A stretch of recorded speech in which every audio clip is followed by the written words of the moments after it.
పట్టబట్టి రామయ్య రామయ్య, సీత చెయ్యి పట్టవచ్చే మా రామయ్య. పెద్దలు వేసిన అక్షతలు, దేవుడు పంపిన దీవెనలు, ఇవిలో కుదిరిన దంపతులు ఈ చోట కలిసారు ఈ వాటికి.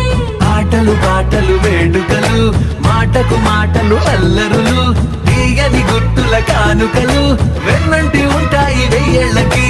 రారండో వేడుక చూద్దాం, ఈ సీతమ్మని రామయ్యని ఒకటిగా చేసేద్దాం, ఆడేద్దాం.